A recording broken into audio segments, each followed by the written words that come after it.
Extra, extra, read all about it. Sing to me, mommy, sing to me. Sing to me, mommy, sing to me. Sing to me, mommy, sing to me. Sing to me, mommy, sing to me. Sing to me. Hey y'all, My name's Anila, and I'm Malia. and welcome to Extra Time 2. So y'all, today we're gonna talk about a little bit about mommy experience, and just becoming a mom at 14 years old. The things I had to go through, the trials and tribulations of becoming a mom at such a young age, literally up until this point now. I'm 21 years old, and Anila is 3.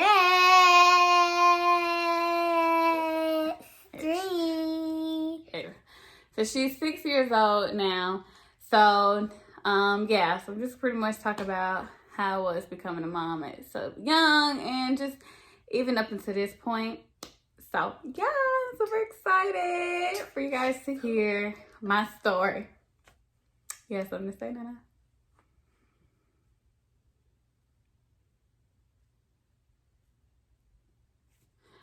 All right, I take that as a no. So, yeah, we're going to get right on it. Mommy, we got it. Right on it.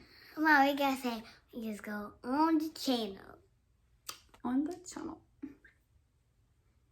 Mommy, don't do that extra stuff. Extra, extra. Oh, it's on me. Okay. Spotlight on me.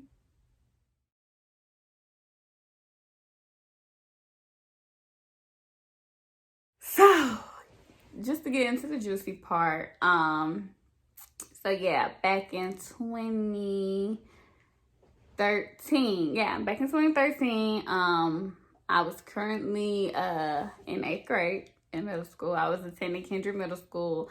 Yeah, and I was running track at the time when I found out that I was pregnant with Nyla. I was in denial.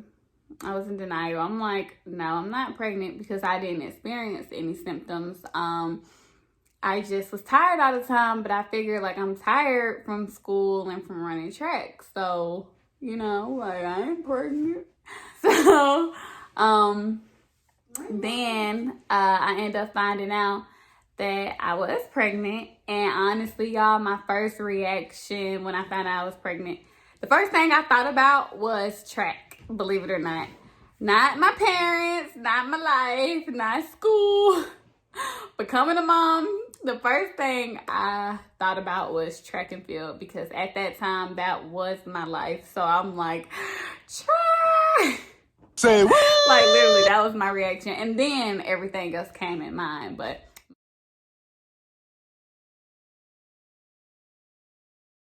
yeah, at the time, my parents, because a lot of people ask, how did your parents react? My parents took it pretty hard. I was only 14. So, my mom took it pretty hard. My dad took it pretty hard. My family, my sisters, other than my sister Asia was happy. And yeah, she was happy. And still to this day, her and I are like this. They like this, but they bark at each other all day, but they like this.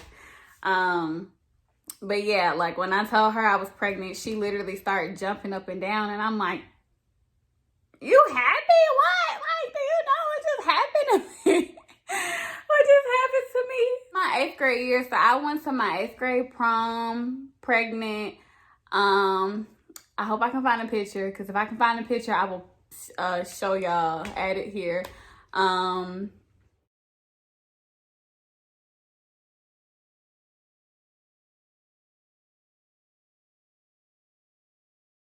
When it was time for me to start my freshman year of high school, I was about 5 months, almost 5 months.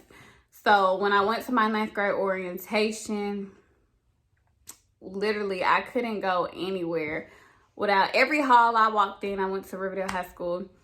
Everywhere I walked, people was pointing at me, pointing at my stomach. I walked past, they started whispering, parents, it was crazy. But honestly, y'all, I mentally prepared myself for that even before school started.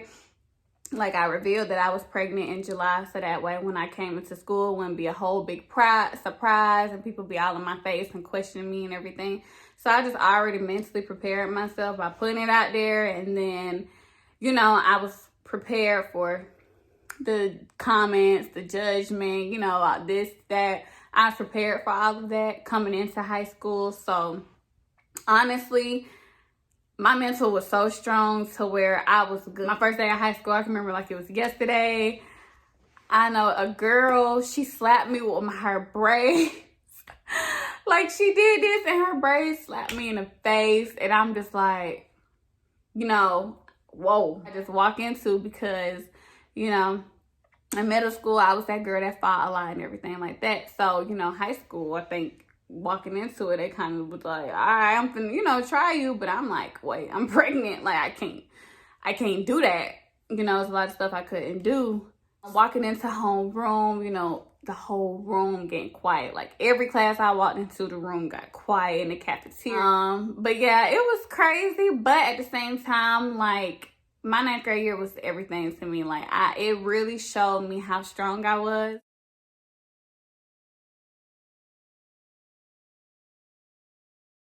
We're going to grocery stores and people would just like stare at me like I was an alien. Like, literally, you could tell people were trying to figure out how old I was, because, you know, I have a baby face to this day. So just imagine being 14, 15 years old.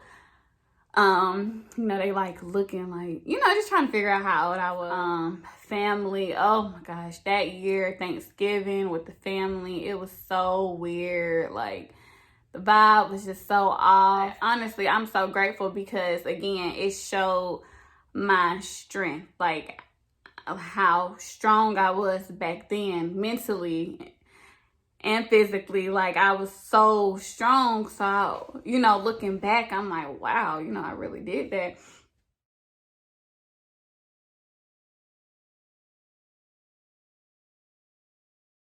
I had Anila that December. It was, you know, that semester break around Christmas time. It's the longest break. So, you know, I was going up to school up until like right before they released. And I was 2 centimeters dilated, y'all. Still going up to the school because I wanted my work. Like, I wasn't trying to, you know, I needed to pass. Like, I was determined. So, I remember my track coach seeing me. And he was like, girl, if you don't leave, you 2 centimeters dilated, you gonna have this baby at the high school.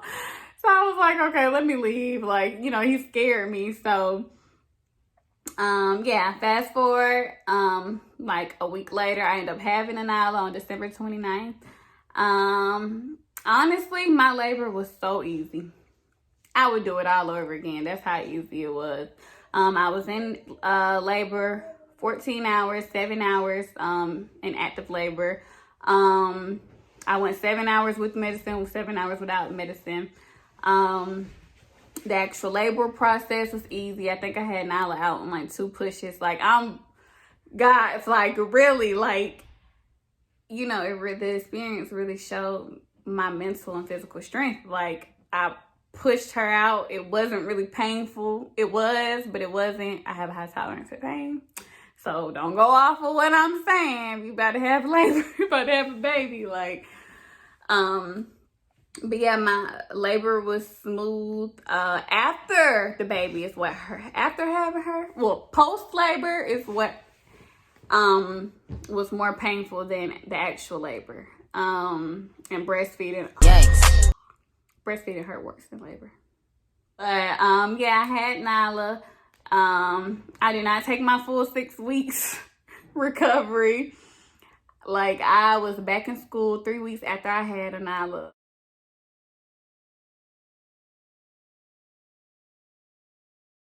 I was so determined to be running on that track come January, February, and I was.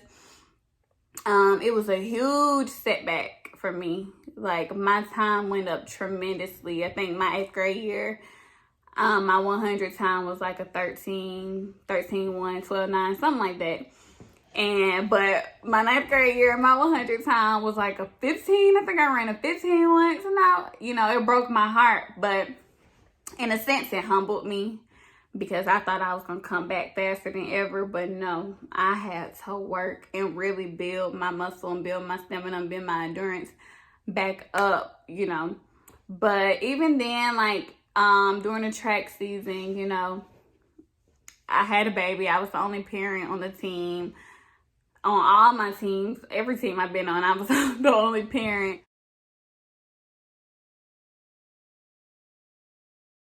You know, I missed out on games, maybe parties and stuff like that. I mean, I still was able to have a life because my family was so supportive, and I'm thank God for them. You know, my parents, they still allowed me to have a life. You know, I still went to school, I ran track, I went to work. But, you know, outside of that, if I wanted to go hang with my boo, I could. Or if I wanted to go hang with my friends, I could. Not all the time, but you know, I could. I still had a life. So, you know, again, I'm so thankful for my family for that. Yeah, I mean, honestly, y'all, it was tons of sacrifices. A lot of lessons learned. Having a Nyla, you know, when I had her, I was 15. I knew what to do, but I didn't know what to do. Like, I had naturally motherly instincts, yeah, but it was a lot of stuff I had to learn. I didn't know what to do, like, and I had to figure it out through experience. Or my mom, you know, she'll give me some pointers or, you know, stuff like that. When you're a new mom, a lot of moms give you advice and everything. Yeah, pretty much a lot of the stuff I had to learn through experience. I had to be strong. I had to ask questions. I had to get it done. Because my 10th grade year, I believe, my mom got pregnant with my little sister. So, you know, and my big sister had just had my nephew. So it was just like a lot of babies coming at that time. There was a lot going on in my family. God put me in a position to be strong, you know, and to be independent and know what I'm doing. And to this day, I'm so thankful because, you know, I know how to schedule appointments for Nyla. I know how to apply for the benefits that I need. I know about the benefits that I qualify for, being that I'm a, you know, young mom and everything like that. Like, I know how it works, and I'm able to hold my own to this day. So, you know, I'm grateful for it, because if it didn't go like that, I probably would be a lost soul, lost mom right now. But yeah, it was tough, but it's what you make it to. It's what you make out of it. You know, it was things that I did regret that I did as a mom, and you know, that I had to forgive myself for, you know, through time. But I had to learn, you know, be patient. 16, 17 years old, I was not patient. Nyla was getting into everything. I did not know what I was doing. I tried my best, but I didn't really know what I was doing. So, there's no such thing as a perfect mom, and I had to learn that. It was, like I said, it was hard, but it's what you make out of it. And, pretty much, I know that all of my hard work paid off, and it's still paying off, because, you know, you can tell when Nyla looks at me, she's so grateful. You know, she loves her mom. I know she looks up to me, and that was my whole thing, you know, like, I never wanted to fail her. I never wanted to be, you know, less of an image than what God used me to be. You know what I'm saying? Like, I just wanted her to see me. I wanted her to see a strong, God-fearing woman that gets stuff done by any means necessary. And that, you know, that take care of the household. Like, I just wanted to be her personal superhero. You know, each year we're growing closer and closer and closer. You know, now, you know, slowly getting goals accomplished. And, you know, I'm just ready to put everything into her. You know, being so young, when you are young, you're not as established. It's kind of like you're raising your kids while becoming established. So it is a challenge. It is harder when you're not married. I see why God put it to where he wanted us to be married. But, you know, I just make the best of it. For moms, I know how I felt when I first had Nyla. I was super insecure about my body, because before I had Nyla, my body was banging. That's why I got pregnant. Mommy? Really? My body was nice. So after I had her, you know, I'm like, what happened to my body? I'm sorry, sorry, y'all. My head itch. What happened to my body? You know, but you know, it motivated me to get it together. I'm getting it back. You know, like my body ain't gone. I don't see moms have babies and be good. You know, so I can do the same if they did it.